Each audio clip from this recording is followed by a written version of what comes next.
This is a pendulum bob with a string attached to it. When the string is horizontal, there is a net force on the bob which is downwards, which is its weight. The other force on it would be the tension in the string. Now, because there is a gravitational attraction which is tangential, the speed of this bob would change. And therefore, it's not possible to set this bob in a vertical motion with a uniform speed. However, if the other end of the string was not anchored to the center but free to move around, then is it possible to move around it in some fashion such that this bob is going to undergo uniform vertical motion?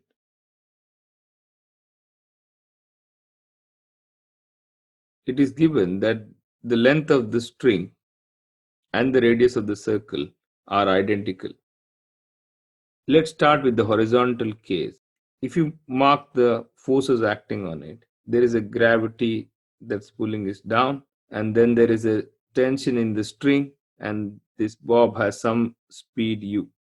This tension does not have a component in the tangential direction, therefore, this acceleration is surely going to change the speed.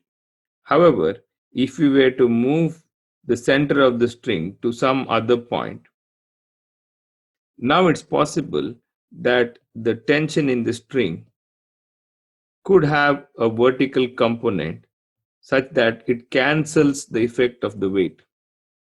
In that case, the u need not change, and that's how we get uniform speed as this object goes around the circle.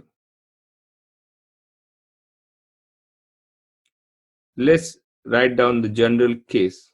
In the general case, the object is at some angle theta to the horizontal. There is surely a force downwards, and that's the force of gravity. There is a tension inwards. We are going to change the position of the string now. So let the string be at some point out there. We don't know where it is. So in general, let's mark it somewhere. So this is the tension along the string. And this is the radius of the circle. Both are equal to L and L. How would we figure out the other end of the string? At any given theta, if we were to know this angle out here, the position of the other end of the string would be evident. Therefore, let's call this angle some phi. We need the tangential acceleration to go to 0. The force in this direction is going to be, this angle being theta, would be mg cos theta. And the force in the other direction would be t sine phi. Both of them have to be equal, and that is equation 1. The second part is that this object has got a velocity u, and therefore there must be a force towards the center providing the centripetal acceleration. The force towards the center is t cos phi plus mg sine theta. That must be equal to mass into velocity square divided by the distance, that is L. So that is equation 2. T is an unknown in the problem, and we want to get rid of it and get an equation for the angle phi.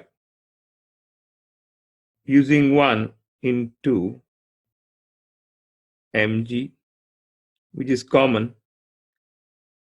t into cos phi, the t can be rewritten as mg cos theta by sine phi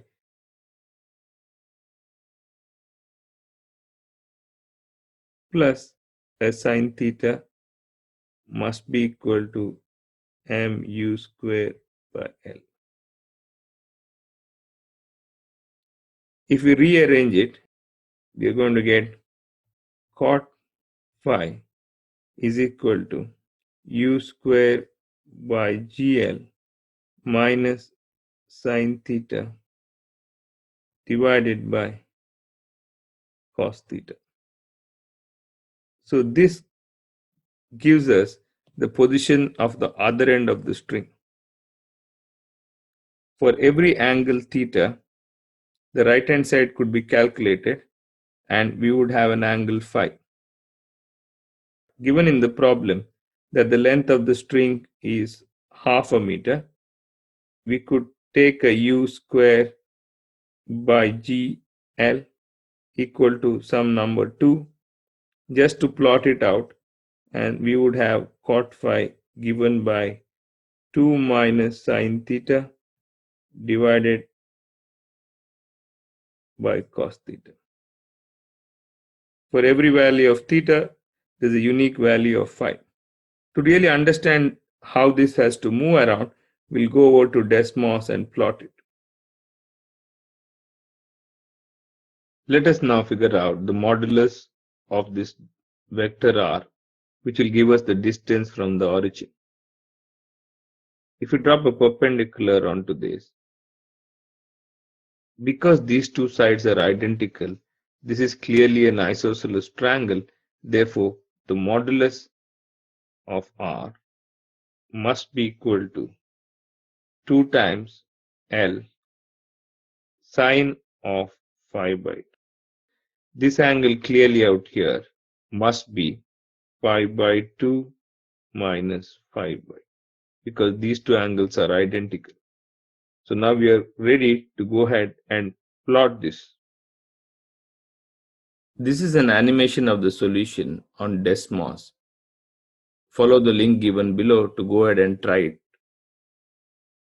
This is the bob that's undergoing uniform vertical motion, and this is the other end of the string, and it moves along the curve that we found in the solution. You can change the parameters in the problem and see how the curve changes if you were to change the length or gravity or the initial velocity. Try it out at the link given below.